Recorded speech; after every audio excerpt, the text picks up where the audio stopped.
ছাব্বিশের বিধানসভা ভোট যত এগিয়ে আসছে ততই যেন অশান্ত হয়ে উঠছে ভাঙড়। 2026-এর নতুন বছর পড়তেই তৃণমূলের গোষ্ঠীকোন্দল আবার প্রকাশ্যে এসেছে। এবার অশান্তির কেন্দ্রবিন্দুতে উঠে এসেছে ভাঙড়ের একসময় তাজা নেতা বলে পরিচিত আরাবুল ইসলাম বনাম ক্যানিং পূর্বের তৃণমূল বিধায়ক শওকত মোল্লা। আরাবুল ইসলামের পুত্র হাকিমুল ইসলামের গাড়ির উপর হামলার অভিযোগ উঠেছে। তৃণমূল নেতা প্রদীপ মণ্ডলের উপরও হামলা চালায় শওকত মোল্লার অনুগামীরা বলে অভিযোগ। জানা গিয়েছে তৃণমূল নেতা অদূত মোল্লার বাড়ির সামনে এসে জানে শেষের হুমকি দেওয়ার অভিযোগ ওঠে শওকত মোল্লা অনুগামীদের বিরুদ্ধে। সেই ঘটনা শোনার পর প্রদীপ মণ্ডল, হাকিমুল ইসলাম সহ একাধিক তৃণমূল নেতৃত্ব অদূত মোল্লার বাড়িতে এসেছিল। খবর পাওয়ার সঙ্গে সঙ্গে শওকত মোল্লার অনুগামী তৃণমূল নেতারা বিক্ষোভ দেখায়। হাকিমুল ইসলামের গাড়ি ঘিরে বিক্ষোভ দেখায় দীর্ঘক্ষণ। কাশীপুর থানার ওসি সহ একাধিক পুলিশ আধিকারিক ঘটনাস্থলে যায়। পুলিশি হস্তক্ষেপে যখন হাকিমুল ইসলাম অদূত মোল্লার বাড়ি থেকে বার হচ্ছিলেন, সেই সময় তাদের গাড়ির উপর হামলা চালায় শওকত অনুগামী তৃণমূল নেতাকর্মীরা। প্রদীপ মণ্ডলকে মারতে উদ্যত হয় তারা। পুলিশি হস্তক্ষেপে ব্যাপক উত্তেজনার মধ্যে দিয়েই বেরিয়ে যায় হাকিমুল ইসলাম। তার গাড়ি লক্ষ্য করে ইট ছোড়া হয়। হামলার ছবি ধরা পড়েছে সিসিটিভিতে। দেখা যাচ্ছে কোনো দোকানে ঢোকার সময় প্রদীপ মণ্ডলের হামলা চালানোর মুহূর্ত।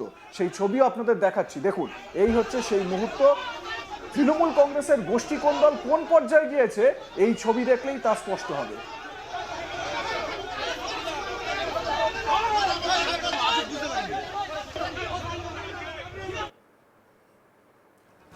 এই হচ্ছে সিসিটিভি ফুটেজ। আরাবুল ইসলামের ছেলে হাকিমুল ইসলামকে পেছন থেকে এসে ধাক্কা মেরে মারধর করার চেষ্টা। হাকিমুল নামলেন গাড়ি থেকে। এইবার দেখুন, এই যে ভেতরে এসে মারধর করার, এই যে পেছন থেকে তাকে মারার চেষ্টা।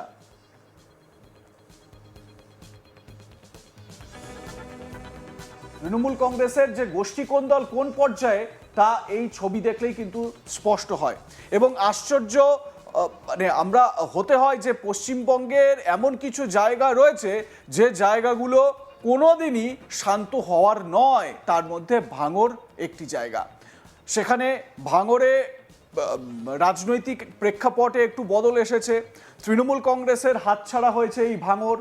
দেখুন কিভাবে হাতের সামনে যা পেয়েছে সেটা তুলে এনে মারতে উদ্যত হয়েছে লোকজন। এবং জানা যাচ্ছে যে এরা শওকত মোল্লা ঘনিষ্ঠ লোকজন। হাকিমুলকে আঙুল উঁচিয়ে তাকে মারার বা তাকে মারবার জন্য বলা হচ্ছে বা তাকে মারবে এরকম হুঙ্কার দেওয়া হচ্ছে। লোকজন ছুটে এলো এবং হাকিমুলকে পিছন থেকে মারার চেষ্টা করা হচ্ছে। কিছু লোকজন হাকিমুলকে নিয়ে আবার ভেতরের দিকে চলে গেলেন। তো এই হচ্ছে গিয়ে ভাঙড়ের পরিস্থিতি। তৃণমূল কংগ্রেসে যতই মমতা বন্দ্যোপাধ্যায় বলুন আর অভিষেক বন্দ্যোপাধ্যায় যতই বলুন যে পরিস্থিতি সামলে নাও, কোনো আমরা ইগো চাই না, কোনো রকমে যাতে এখানে কোনো ক্ল্যাশ না হয়, ভাঙড়ে এটা হবেই। ভাঙড় যে তৃণমূল নেতা যত প্রভাবশালী হবে সে তত এই ধরনের কাজ ভাঙড়ে করবেই করবে। খুব স্বাভাবিকভাবে এই ছবি সামনে এসেছে। আপনাদের সিসিটিভির ছবিও দেখালাম এবং হাকিমুলকে মারধর করা হচ্ছে সেই ছবিও আমরা দেখালাম। পুলিশি হস্তক্ষেপে হাকিমুল ইসলাম অদূত মোল্লার বাড়ি থেকে বের হচ্ছিলেন, সেই সময় তাদের গাড়ির উপর হামলা চালায় শওকত অনুগামী তৃণমূল নেতাকর্মীরা। প্রদীপ মণ্ডলকে মারতে উদ্যত হয় তারা। পুলিশি হস্তক্ষেপে ব্যাপক উত্তেজনার মধ্যে দিয়েই বেরিয়ে যায় হাকিমুল ইসলাম। তার গাড়ি লক্ষ্য করে ইট ছোড়া হয়। হামলার ছবি ধরা পড়েছে সিসিটিভিতে। কোনো দোকানে ঢোকার সময় প্রদীপ মণ্ডলে হামলার মুহূর্ত, সেই মুহূর্ত আপনাদের দেখিয়েছি, ভিডিওতে দেখতে পেলেন, সিসিটিভিতে ভিডিওটি আপনারা দেখলেন এবং এ থেকেই স্পষ্ট যে কি পরিস্থিতি তৈরি হয়েছে। এদিকে এইভাবে হামলার পর ফুঁসছেন শওকত মোল্লার অনুগামীরা। এমনকি কোনো হামলার ঘটনা হয়নি বলেও দাবি করেছেন তারা। শওকত অনুগামী তৃণমূল নেতা রাজু মণ্ডল তিনি কি বলছেন শুনুন। এখানে পুলিশের ভূমিকা খুবই খারাপ। আমাদেরকে মেন কথা একটা কথা বলি, যারা 2021 সালে এবং 2023 সালে যারা বেইমানি করে আমাদের এখানে আইএসএফ যারা এনেছিল, আরাবুল ইসলাম ছেলে হাকিমুল ইসলাম, কাইজার আহমেদ, প্রদীপ মণ্ডল এবং এর সাথে আমাদের অদূত যুক্ত আছে। এখানে আমাদের সুস্থ অঞ্চল, আমাদের অঞ্চলে আমরা ভালো পজিশন আছে দেখে ওরা যাচ্ছে যে আমাদের অঞ্চলটাকে আইএসএফ হাতে তুলে দেবে বলে ওরা চক্রান্ত করে একটা গেম প্ল্যান সাজাচ্ছিল। তাই আজকে আমাদের ভোগলটু অঞ্চল তৃণমূল কংগ্রেসের কর্মীরা তারা প্রতিবাদ জানিয়েছে ওদের বিরুদ্ধে। কোনো হামলা হয়নি। ওরা কোনো হামলা ওরা চক্রান্ত পরিকল্পনা করে করেছে, কোনো হামলা কোনো ব্যাপারই হয়নি এখানে আমাদের। ওরাই চক্রান্ত করেছে, আমাদের অঞ্চলে হারানোর চিন্তা ভাবনা করছে, তাই আজকে প্রতিবাদ জানিয়েছি আমরা। পুলিশ কি ওদেরকে বার করে দিল? পুলিশ ওদের বার করে দিয়েছে এবং পুলিশ আমাদের কর্মীদের ধাক্কাধুক্কি দিয়েছে, সেটা আমরা নিশ্চয়ই আমরা এমএলএ সাহেব জানাবো।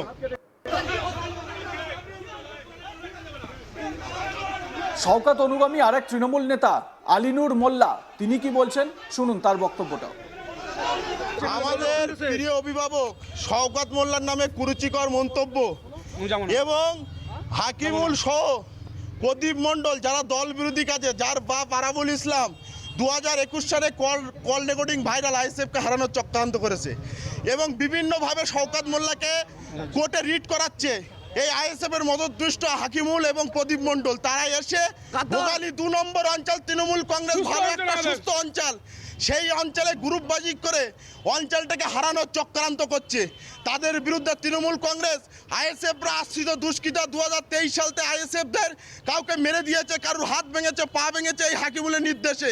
তারা এসে এই সুস্থ অঞ্চলকে অসুস্থ করে এবং চক্রান্ত করে হারানোর চক্রান্ত হচ্ছে। তাদের বিরুদ্ধে পাবলিক সাধারণ মানুষ গর্জে উঠেছে। কিন্তু আপনাদের বিরুদ্ধে তো অভিযোগ উঠছে যে অদূত মোল্লার বাড়ির সামনে গিয়ে আপনারা গালাগালি করেন। না, অদূত মোল্লা তৃণমূল কংগ্রেসের নেতা কর্মদক্ষ। অদূত মোল্লার সাথে আমাদের কোনো রকম আমরা ঐক্যবদ্ধভাবে ছিলাম, কিন্তু যারা গদ্দার তারা অদূত মোল্লাকে বাড়ি এসে দেখতে এসেছিল, যে কোনো রকম কেউ মিথ্যাচার অপপ্রচার করেছিল, যে চক্রান্ত করেছিল এবং অদূতদার সাথে এই গদ্দারদের সম্পর্ক আছে। আমরা দল চিহ্নিত করেছি এবং উদ্যন্ত নেতৃত্ব যারা আছে দল, অভিষেক বন্দ্যোপাধ্যায়, মমতা বন্দ্যোপাধ্যায় করজোড়ে আবেদন করবে এই হাকিমুল, আরাবুল, প্রদীপ, অদূত সহ অবিলম্বে দল থেকে যদি না বহিষ্কার হয় আমরা কঠিন আন্দোলনের ডাক দেবো। এ বিষয়ে আক্রান্ত তৃণমূল নেতা প্রদীপ মণ্ডল বলেন, তিনি একজন জেলা পদস্থ তৃণমূল নেতা, তার উপরই যদি এই হামলা হয় তাহলে আগামী দিনে ভাঙড়ে তৃণমূল দলটা চলবে কি করে। উচ্চ নেতৃত্বের কাছে অবিলম্বে এই বিষয়ে কড়া পদক্ষেপের আবেদন জানিয়েছেন তিনি। কি বলছেন প্রদীপ মণ্ডল শুনুন।